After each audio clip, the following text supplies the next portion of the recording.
Hello दोस्तों, welcome to Hindi code class. पिछले lecture में हमने ओटीपी ऑथेंटिकेशन प्रोवाइडर को डिटेल में समझा था, जिसमें देखा था कि वो कैसे ओटीपी वेरीफाई करता है एंड यूजर को ऑथेंटिकेट करता है। अब पूरे ऑथेंटिकेशन प्रोसेस के नेक्स्ट स्टेप में आते हैं, जिसमें कस्टम ओटीपी फ्लो को रजिस्टर करना पड़ता है। बट क्यों रजिस्टर करना है, ये रजिस्टर क्या होता है, ये समझना ज़्यादा ज़रूरी है। तो पहले इसको समझ लेते हैं, इसके बाद देखेंगे कि कैसे रजिस्टर करना है। तो जो डिफ़ॉल्ट OAuth2 सिस्टम होता है उसे कस्टम लॉजिक के बारे में कोई इन्फॉर्मेशन नहीं होती है। अगर हम कुछ कस्टम लॉजिक लिखते हैं, जैसे कि हमने OTP बनाया यहाँ पे, OTP ऑथेंटिकेशन प्रोवाइडर या OTP authentication converter, OTP authentication token, तो OAuth2 को इसकी कोई भी इन्फॉर्मेशन नहीं होती। इसे सिर्फ स्टैंडर्ड ग्रांट टाइप के बारे में ही पता होता है, जैसे ऑथराइजेशन कोड, क्लाइंट क्रेडेंशियल्स या रिफ्रेश टोकन, इस तरह की चीज़ें पता होती हैं। बट हमने जो OTP बेस्ड लॉगिन सिस्टम बनाया है ये पूरी तरह से कस्टम है। मतलब अभी OAuth2 को पता नहीं है कि ये OTP क्या करता है, कैसे काम करता है, कैसे वेरीफाई करता है, इसे कब टोकन जनरेट करना है, मतलब कुछ भी इन्फॉर्मेशन नहीं है। बट आप यहाँ बोलोगे कि हमने इतनी सारी क्लासेस बनाई हैं तो स्प्रिंग सिक्योरिटी को तो पता होना चाहिए ना कि इसमें कौन कौन सी क्लासेस हैं। तो ऐसा नहीं है, ऑटोमेटिक उसे पता नहीं चलता है। हमें एक्सप्लिसिटली स्प्रिंग सिक्योरिटी को बताना पड़ता है कि हम क्या कर रहे हैं। मतलब इसे एक्सप्लिसिटली बताना पड़ता है कि जो ग्रांट टाइप है वो OTP यूज करना है। अब क्वेश्चन आता है कि अगर हम जहाँ पे हमने पासवर्ड लिखा हुआ था ग्रांट टाइप, उस जगह पे ग्रांट टाइप OTP कर देते हैं तो क्या सिस्टम को पता चल जाएगा? तो हाँ, वो एक स्टेप है, बट उसके साथ ही कुछ और स्टेप भी हैं, कुछ और चीज़ें हैं।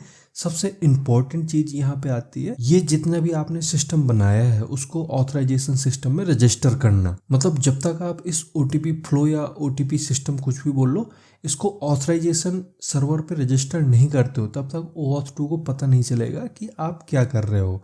मतलब OAuth2 को कैसे परफॉर्म करना है। ठीक है, आप इसे ऐसे समझो कि ये जो OAuth2 है ये एक मशीन है एंड आपने मशीन में एक नया फीचर ऐड किया है, बट मशीन को नहीं पता कि वो फीचर यूज कैसे करना है, कैसे काम करेगा वो फीचर।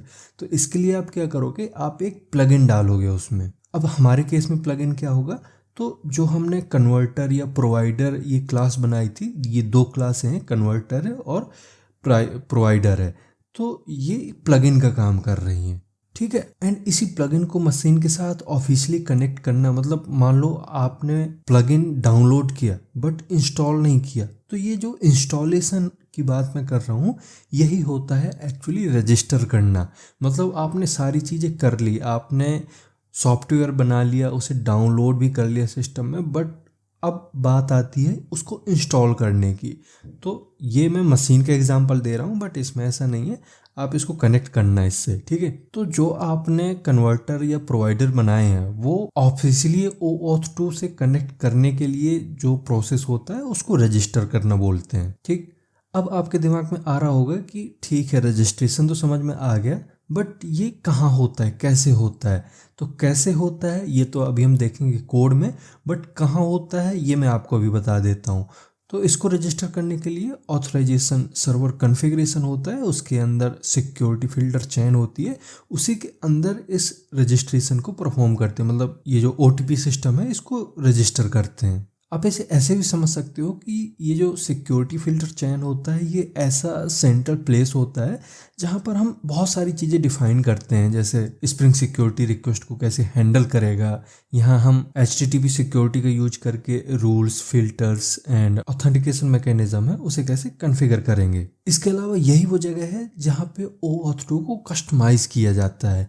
यहाँ पे आप OAuth2 में अपना खुद का इम्प्लीमेंटेशन, अपना खुद का फ्लो ऐड कर सकते हो। मतलब जो भी आपने कस्टम चीज़ें बनाई हैं, कस्टम फ्लो बनाया है, कस्टम OTP सिस्टम बनाया है, इधर ही उसे कस्टमाइज किया जा सकता है। यही एक तरीका है जहाँ पे OAuth2 को कस्टमाइज करके यूज किया जा सकता है। ठीक है, अब देखते हैं कि इसको करना कैसे है। तो हम जाएंगे अपने ऑथ सर्विस में, इधर कॉन्फ़िग में जाएंगे, ये रहा आपका कॉन्फ़िग, इधर आपको मिलेगा ऑथराइजेशन सर्वर कॉन्फ़िग।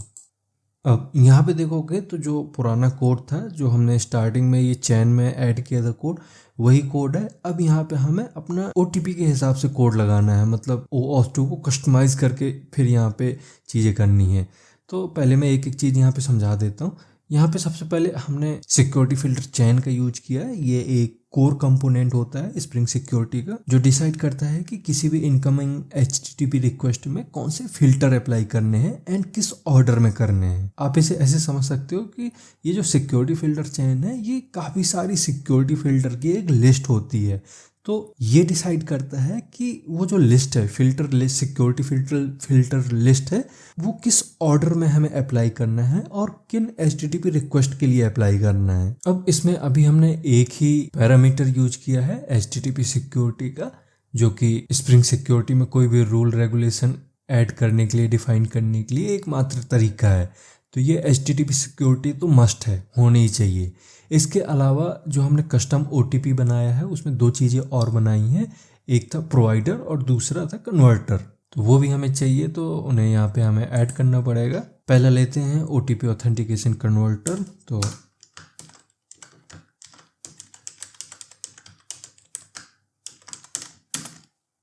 इसका नाम दीजिए OTP कन्वर्टर एंड दूसरा है प्रोवाइडर।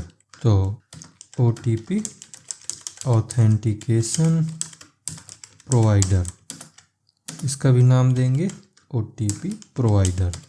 अब यहाँ पे हमें एक क्लास की ज़रूरत पड़ती है OAuth2 ऑथराइजेशन सर्वर कॉन्फ़िगरर की। तो उसका ऑब्जेक्ट यहाँ पे निकाल लेते हैं, OAuth2 ऑथराइजेशन सर्वर कॉन्फ़िगरर, इसका नाम दीजिए कॉन्फ़िगरर। ऑब्जेक्ट बनाने के लिए न्यू OAuth2 ऑथराइजेशन कॉन्फ़िगरर। तो ये OAuth2 ऑथराइजेशन सर्वर कॉन्फ़िगरर एक ऐसा कंपोनेंट होता है जो हमें OAuth2 ऑथराइजेशन सर्वर पर डायरेक्ट कंट्रोल देता है। मतलब इसके थ्रू हम बहुत सारी चीज़ें कंट्रोल कर सकते हैं, जैसे टोकन इन पॉइंट का बिहेवियर, मतलब कौन सा कन्वर्टर यूज होगा, कौन सा प्रोवाइडर यूज होगा, ऑथराइजेशन एंड पॉइंट का फ्लो क्या होगा, इसके अलावा JW टोकन के अंदर किस तरह का डेटा जाएगा, एंड सबसे इम्पोर्टेंट इसके थ्रू हम कस्टम ग्रांट टाइप भी इम्प्लीमेंट कर सकते हैं। कुल मिला के ये जो ऑब्जेक्ट है जो अभी हमने ये बनाया है, ये हमें इस OAuth2 फ्लो को पूरा कस्टमाइज करने का एक पावर देता है, मतलब पूरा कंट्रोल मिलता है हमें। ठीक है, अब हमने अभी क्या किया है, यहाँ पे न्यू के थ्रू ऑब्जेक्ट बनाया है, बट स्प्रिंग सिक्योरिटी आपको एक स्टैटिक फैक्ट्री मेथड भी देता है ऑथराइजेशन सर्वर, आप उसका भी यूज कर सकते हो। एक्चुअली वही रिकमेंडेड है, बट ऐसा भी आप कर देते हो तो कोई प्रॉब्लम नहीं है। यहाँ पे न्यू के थ्रू भी बनाया जा सकता है, एंड वो जो स्टैटिक मेथड प्रोवाइड करता है स्प्रिंग सिक्योरिटी, उसका भी आप यूज कर सकते हो। ठीक, इसके अलावा यहाँ पे आप देख रहे हो कि अप्लाई डिफ़ॉल्ट सिक्योरिटी, ये डेप्रिकेटेड शो हो रहा है। तो ऐसा इस वजह से है क्योंकि ये जो स्प्रिंग सिक्योरिटी है, OAuth2 ऑथराइजेशन सर्वर है, ये 1.4 वर्जन तक तो बढ़िया चलता है, बट 1.4 के बाद जो अपडेट हुआ है उसमें इस अप्लाई डिफ़ॉल्ट सिक्योरिटी को हटा दिया गया है। हटाया नहीं गया है, बट डेप्रिकेटेड हो चुका है। अभी कुछ टाइम बाद इसको हटा भी दिया जाएगा। तो आप इस तरह से यूज नहीं कर सकते हो। मतलब अब जितनी भी कॉन्फ़िगरेशन सेट करोगे वो आप डिफ़ॉल्ट नहीं करोगे, उसको आप मैनुअल ही कर पाओगे, मैनुअली कॉन्फ़िगरेशन देनी पड़ेगी। तो एक ये भी रीज़न है यहाँ पे हमें इसका ऑब्जेक्ट बनाने का। एक तो हमें बनाना ही था क्योंकि ये जो OAuth2 ऑथराइजेशन सर्वर है इसको कस्टमाइज करना है। दूसरा, अगर आप कस्टमाइज नहीं भी करना चाह रहे हो तब भी आपको ऑब्जेक्ट बनाना पड़ेगा, क्योंकि अब इस तरह से यूज नहीं होता है ये। ठीक, इसका मतलब इस लाइन का अब कोई यूज नहीं है, तो इसको हम हटा सकते हैं। यहाँ पे आइए एंड इसको कर दीजिए यहाँ से रिमूव। इसके साथ ही जो फॉर्म लॉगिन है, तो मैंने बताया था कि हम जहाँ भी फॉर्म लॉगिन यूज कर रहे हैं वो हमें हटाना पड़ेगा, क्योंकि अब हम OAuth2 का डिफ़ॉल्ट फॉर्म लॉगिन यूज नहीं कर रहे हैं। अब हमने कस्टम लॉगिन API बना ली थी, उसी का यूज करेंगे, तो ये भी हमने हटा दिया। अब यहाँ पे ये जो HTTP सिक्योरिटी है इसमें चीज़ें सेट करनी पड़ेंगी। तो सबसे पहले हमें सेट करना है मैचर को, मतलब इसके पास एक सिक्योरिटी मैचर होता है। HTTP सिक्योरिटी के पास एक सिक्योरिटी मैचर होता है जिसमें हम ये डिफाइन करते हैं कि कौन कौन से इन पॉइंट को इनेबल करना है, यहाँ पे कौन कौन से इन पॉइंट पे ये काम करेगा। तो हम चाहते हैं कि जो भी OAuth2 के डिफ़ॉल्ट इन पॉइंट है उसके लिए ये फिल्टर चले। तो यहाँ पे हमें लिखना पड़ेगा http.security matcher, इसमें दे देंगे configurer.get endpoints मैचर। ठीक है, तो आप जैसे गेट एंड पॉइंट मैचर का यूज करते हो यहाँ पे, इसके थ्रू HTTP सिक्योरिटी को ये पता चल जाता है कि आप सिर्फ OAuth 2 के जो डिफ़ॉल्ट एंड पॉइंट हैं उन्हीं का यहाँ पे फिल्टर चेन में ऐड करना चाह रहे हो, मतलब केवल वही जो OAuth 2 के डिफ़ॉल्ट एंड पॉइंट हैं वही यहाँ पे हैंडल होंगे। अब दूसरा काम क्या है, जो भी हमने OTP सिस्टम बनाया है, मतलब OTP फीचर बनाया है, प्रोवाइडर, कन्वर्टर, तो वो सारी चीज़ों को यहाँ पे अप्लाई करना पड़ेगा एंड कस्टमाइज़ करना पड़ेगा। तो उसके लिए इस HTTP सिक्योरिटी के पास एक मेथड होता था अप्लाई करके, जो अब डेप्रिकेटेड हो चुका है, उसकी जगह अब यूज होता है विथ का। तो यहाँ पे डॉट विथ, इसमें हमें दो चीज़ें पास करनी होती हैं, एक तो कॉन्फ़िगरर का ऑब्जेक्ट जो अभी हमने कॉन्फ़िगरर ऑब्जेक्ट निकाला है वो, और दूसरा जो हमें कस्टमाइज़ करना है वो सेकेंड वेरिएबल में रखते हैं। तो पहले मैं कॉन्फ़िगरर को कर देते हैं एंड सेकेंड में ले लेते हैं एक लैम्डा जिसमें हम कस्टमाइज़ करेंगे इस कॉन्फ़िगरर को।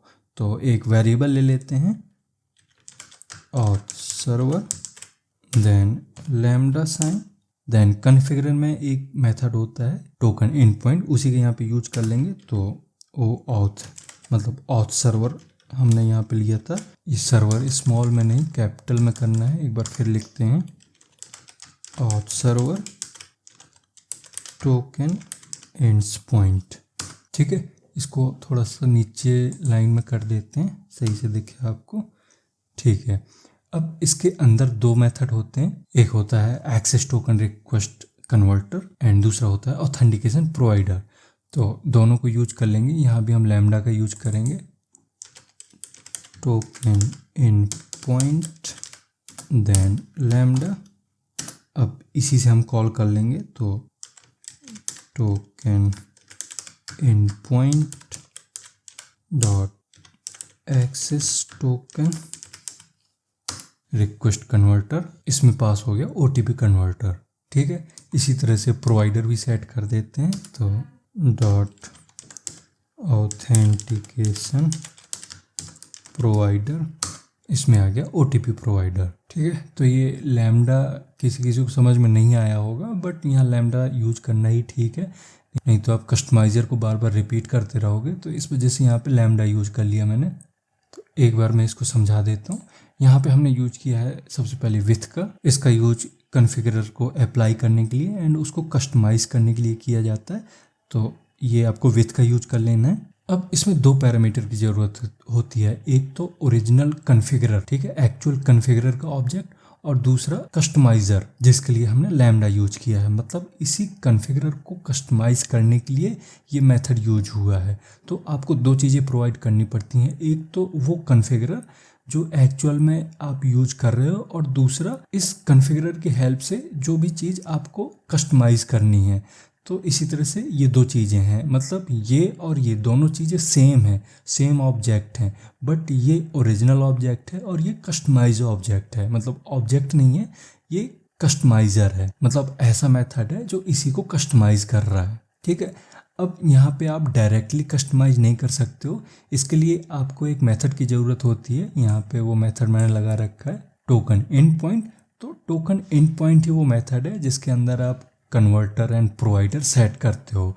तो पहले आपको टोकन एंड पॉइंट यूज करना है एंड इसके अंदर आपको दो मेथड यूज करने हैं, एक है access token request converter and दूसरा है ऑथेंटिकेशन प्रोवाइडर। तो ऑथेंटिकेशन प्रोवाइडर में प्रोवाइडर का नाम दे देना है जो कि हमारा प्रोवाइडर है OTP प्रोवाइडर, एंड जो एक्सेस टोकन रिक्वेस्ट कन्वर्टर है वहाँ पे अपना कन्वर्टर दे देना है। तो हमने जो कन्वर्टर बनाया था OTP ऑथेंटिकेशन कन्वर्टर, उसी का ऑब्जेक्ट यहाँ पे पास कर दिया हमने। अब इसके अलावा हमें एक चीज़ और करनी है, हमारा जो CSRF है उसको कर देंगे डिसेबल। तो यहाँ पे डॉट, मतलब इधर डॉट नहीं, डॉट हमें यहाँ पे लगाना है, डॉट CSRF, एंड इसमें भी हम लैम्डा का यूज कर लेंगे। तो CSRF डॉट डिसेबल, ठीक, एंड लास्ट में HTTP बिल्डर को कर देना है रिटर्न, जो कि हम पहले कर ही चुके हैं। यहाँ पे आप देखोगे तो ये आपका रिटर्न हो गया है, इसको कर दीजिए सेव। इसमें इतना ही करना था। अब एक और लास्ट काम बचा है आपका, यहाँ पे जो क्लाइंट कॉन्फ़िग है, इधर आपको बताना पड़ेगा कि आप कौन सा ग्रांट टाइप यूज कर रहे हो, क्योंकि अब पासवर्ड तो यहाँ यूज होगा नहीं, तो पासवर्ड की जगह मतलब अब आप नया ग्रांट टाइप यूज कर रहे हो, ओटीपी टाइप का ग्रांट टाइप यूज कर रहे हो, तो यहाँ पे बताना पड़ेगा। तो इधर लिखेंगे डॉट ऑथराइजेशन ग्रांट टाइप, इसमें हमें ओटीपी सेट करना पड़ेगा। बट कैसे, इसके लिए आप एक ऑथराइजेशन ग्रांट टाइप का ऑब्जेक्ट बनाओगे। तो न्यू ऑथराइजेशन ग्रांट टाइप, इसमें पास कर दोगे ओटीपी। ठीक है, इसको कर दीजिए सेव। तो ये भी हो गया। अब आपका लास्ट काम बचा है इसको टेस्ट करना, मतलब आपने जो नया ओटीपी सिस्टम बनाया है, ऐड किया है अपने ऑथ सर्विस में, इसको टेस्ट करना है, जिसे हम नेक्स्ट लेक्चर में देखेंगे। एंड अगर कोई बग या एक्सेप्शन आता है उसको फिक्स करेंगे। तो अब मिलते हैं हम नेक्स्ट लेक्चर में। अब अगर इस लेक्चर में ये रजिस्ट्रेशन प्रोसेस आपको समझ में आया हो, आपको आइडिया मिल गया हो कि कैसे रजिस्टर एक्चुअली में होता है, कोई भी नया फीचर, कोई भी नया फिल्टर, तो बहुत अच्छी बात है। आप इस लेक्चर को, इस वीडियो को लाइक कर सकते हो। एंड अगर अभी तक आपने चैनल को सब्सक्राइब नहीं किया तो चैनल को सब्सक्राइब भी कर सकते हो। अब हम मिलते हैं नेक्स्ट लेक्चर में। Thank you.